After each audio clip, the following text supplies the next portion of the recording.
जय श्री राम दोस्तों, स्वागत है हमारे शास्त्रा फ्यूचर यूट्यूब चैनल पे। दोस्तों, अगर आप अपने जीवन में कुछ नया सीखना चाहते हैं तो हमारे इस चैनल को सब्सक्राइब कर लें। चलिए दोस्तों, शुरू करते हैं। दोस्तों, कुत्ते को रोटी खिलाने के 8 फायदे जान लो, कभी दुखी नहीं रहोगे। दर्शक बंधुओं, आज की कहानी आपको सोचने पर मजबूर कर देगी। इस कहानी में मैं कुत्ते के बारे में बता रहा हूँ। अक्सर हम कई मौकों पर कुत्तों का नाम लेकर मिसाल दिया करते हैं। किसी को गाली देते हैं तो कुत्ते का नाम जुबान पर आता है। गाली आदमी को देते हैं पर नाम कुत्ते का बदनाम होता है। क्या कुत्ता इतना गया गुजरा जीव है?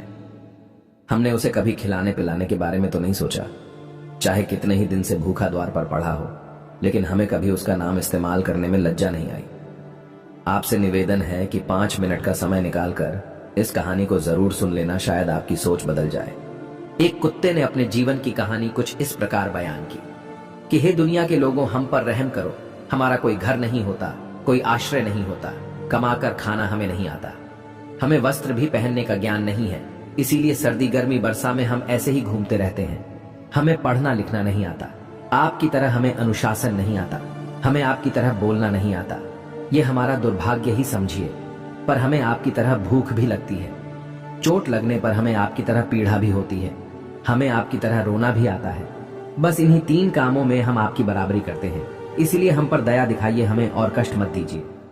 ईश्वर ने तो हमें वैसे भी कष्ट देकर ही भेजा है, ऊपर से आप लोग हमें परेशान करते हैं।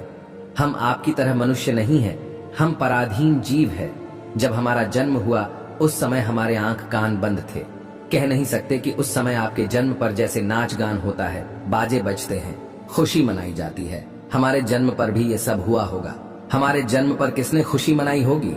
हम जिस बिछौने पर थे वो रुई की भान नरम तो था, सर्दी बिल्कुल नहीं लगती थी। मैं मन में सोच रहा था कि किसी बड़े घर में पैदा हुआ हूं, लेकिन जब हमारी आंख खुली तो मैंने देखा कि हमारी माँ, जिसे आप लोग कुतिया बोलते हो, वो अपने 4 बच्चों को छाती से चिपटाकर एक भार की राख में पड़ी थी।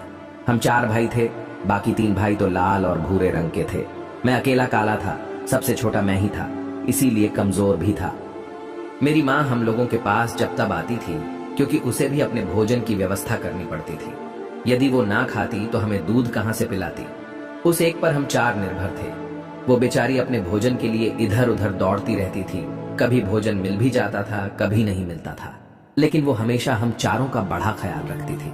आखिर माँ जो थी वो रात रात भर जाग कर गांव की रखवाली करती थी। मजाल क्या जो अनजान आदमी बुरी नीयत से गांव की ओर भी झांक जाए।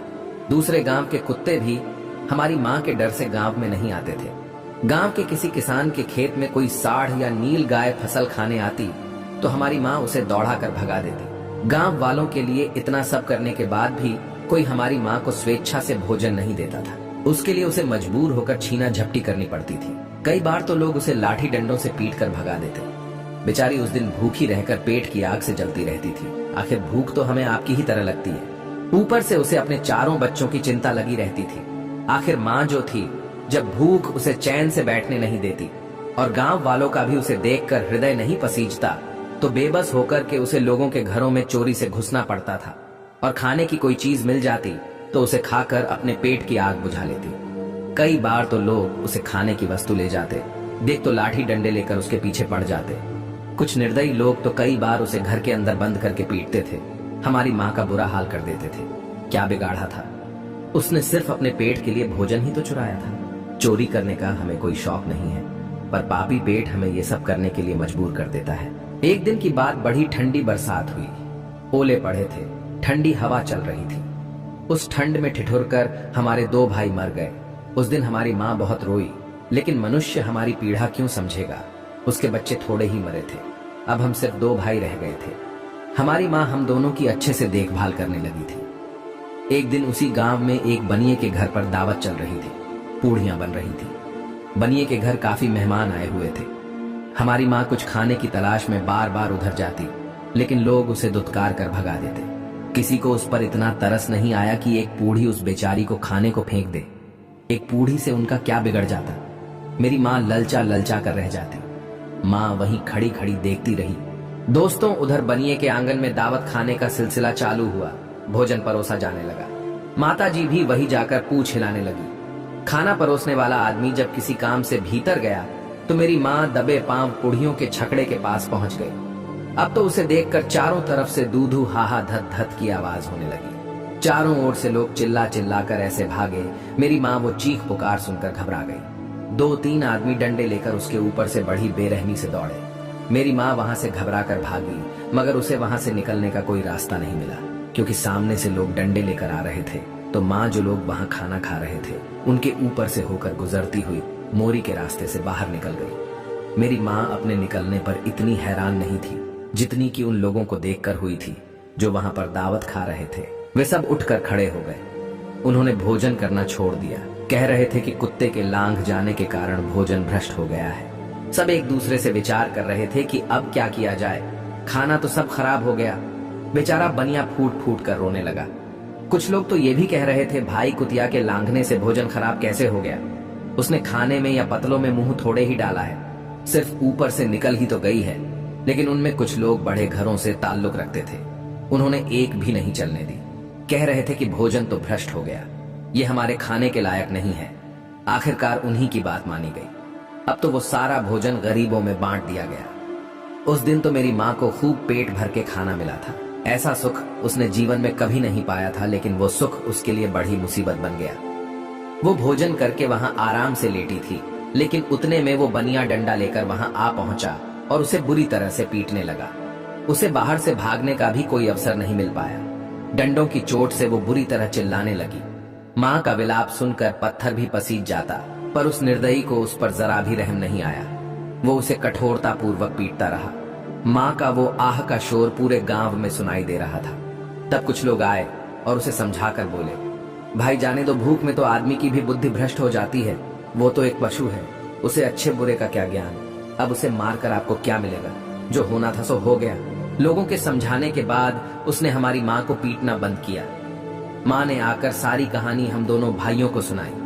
हमने सोचा कि कितना कष्ट भरा है हमारा। हम कुत्तों का जीवन आदमी एक रोटी के टुकड़े के बदले एक चोर की जितना पीटता है। धिक्कार है ऐसे लोगों पर जो हम लोगों की पीड़ा को नहीं समझते। एक दिन की बात और बताओ, गांव में एक बाहर का मुसाफिर आकर ठहरा हुआ था। उसने अपने भोजन के लिए एक जगह चूल्हा बनाया था और उस पर दाल बनने के लिए रख दी। उसके बाद आटा गूंद कर रख दिया। वो वहीं पास में कुएं पर पानी लेने चला गया। इधर कहीं से मेरी माँ भी घूमती हुई वहीं पहुंच गई। उसने गुथे हुए आटे को रखा देखा तो सोचा कि शायद इस आटे का कोई मालिक नहीं है। यही सोचकर वो उस आटे को खाने लगी। उधर राहगीर ने कुएं के पास से देखा कि उसका आटा एक कुतिया ने आकर खा लिया है, तो वो बड़ा दुखी हुआ। वो बेचारा माथे पर हाथ धरकर रोने लगा, क्योंकि वो भी 2-3 दिनों का भूखा और थका हारा था। दोस्तों, कुछ लोगों ने उसे कहा, अरे भाई, इसने तुम्हारा भी आटा बिगाड़ दिया। कल तो इसने बनिए की पूरी रसोई ही बिगाड़ कर रख दी। मुसाफिर दुखी होता हुआ बोला, भाई मुझे क्या मालूम था ये दुष्ट कुतिया मेरे आटे को खाने के लिए घात लगाए जाने। कब से बैठी है? मुसाफिर ने आप देखा ना, ताव लाठी लेकर कुतिया के ऊपर टूट पड़ा। माँ उस आटे को ठीक से खा भी नहीं पाई थी, पर उससे ज्यादा कि उस पर लाठी बरस गई। महीनों तक मेरी माँ लंगड़ाती हुई घूमती रही। तब उस दिन समझ में आया कि आदमी कितना खुदगर्ज है। हम उसका कोई कार्य करते हैं तो भी वो हमें नहीं समझता। हमारी कमी ये है कि हम उन्हीं मतलबी इंसानों के अधीन रहना चाहते हैं जो हमें कष्ट देता है, जो हमें प्यार से खिलाता है। हम उसके कितने काम आते हैं ये उन्हें नहीं पता। उसके घर की रखवाली तो करते ही हैं, साथ ही साथ और भी बहुत सारे लाभ हैं जिन्हें मनुष्य नहीं जानता। यदि वो हमें रोटी खिलाने के फायदे जान जाए तो बहुत से अपने जीवन में होने वाले नुकसानों से बच सकता है। आज मैं आपको बताऊंगा कुत्ते को रोटी खिलाने के 8 फायदे। मनुष्य को पता नहीं कि जब भी घर में रोटी बनाई जाती है तो सबसे पहली रोटी गाय की होती है और पिछली रोटी कुत्ते की होती है। ऐसा ही महापुरुषों ने विधान बनाया था, लेकिन भगवान की बनाए उस विधान को भूलकर मनुष्य अगली और पिछली रोटी स्वयं ही खा जाता है। इसका प्रभाव उसके जीवन पर बहुत बुरा पड़ता है। आइए जानते हैं कुत्ते को रोटी खिलाने के वे फायदे। मित्रों, कहते हैं कुत्ता वो प्राणी है जिसको रोटी खिलाने से मनुष्यों के जीवन में पड़ने वाले ग्रहों के दोष भी दूर हो जाते हैं। पहला फायदा है कुत्ते को रोटी खिलाने का कि कुत्ते को रोटी खिलाने से शनि का नकारात्मक प्रभाव कम हो जाता है। कहते हैं शनि ग्रह जब अपनी कुदृष्टि डालता है तो आदमी बर्बाद हो जाता है। जिस आदमी पर उनकी महादशा का आरंभ हो जाता है तो बने बनाए काम अपने आप बिगड़ने लगते हैं। वो आर्थिक तंगी का शिकार हो जाता है। उस स्थिति में आदमी यदि कुत्ते को रोटी खिलाता है तो उस पर शनि का कुप्रभाव बहुत कम हो जाता है। नंबर 2, दूसरा फायदा है कि कुत्ते को रोटी खिलाने से भाग्य आपके पक्ष में हो जाता है। आपके घर के अंदर नकारात्मक शक्ति नष्ट हो जाती है। नंबर 3, कुत्ते को रोटी खिलाने से माता लक्ष्मी प्रसन्न हो जाती है और आपके घर में धन दौलत की कभी कमी नहीं रहती। नंबर 4, कुत्ते को रोटी खिलाने से आपके ऊपर कर्ज नहीं चढ़ता और जो पहले से आप कर्जदार है उससे भी मुक्ति मिल जाती है। दोस्तों, 5वां फायदा है कुत्ते को सुबह शाम भोजन देने से आपका व्यापार बहुत अच्छे से चलता है। नंबर 6, कुत्ते को रोटी देने से आपकी आयु में वृद्धि होती है और अटका हुआ धन वापस मिल जाता है। नंबर 7, कुत्ते को रोटी देने से हमेशा आपका स्वास्थ्य अच्छा बना रहता है और मानसिक रूप से आप मजबूत रहती है। मन ऊर्जावान रहता है, अच्छे विचार आपके मन के अंदर आते हैं। नंबर 8, कुत्ते को रोटी खिलाने से भगवान प्रसन्न रहते हैं क्योंकि भगवान को समस्त जीवों की, समस्त प्राणियों की चिंता रहती है और जो समस्त जीवों पर दया दिखाता है भगवान भी उस मनुष्य से हमेशा प्रसन्न रहते हैं। भगवान की कृपा सदैव उस परिवार पर बनी रहती है जो इन मूक पशुओं पर दया दिखाता है। और इसके विपरीत कुत्ते को मारने पीटने वाला मनुष्य दरिद्र होता चला जाता है। आपका भले ही कुत्ते ने नुकसान कर दिया हो फिर भी उसे नहीं मारना चाहिए।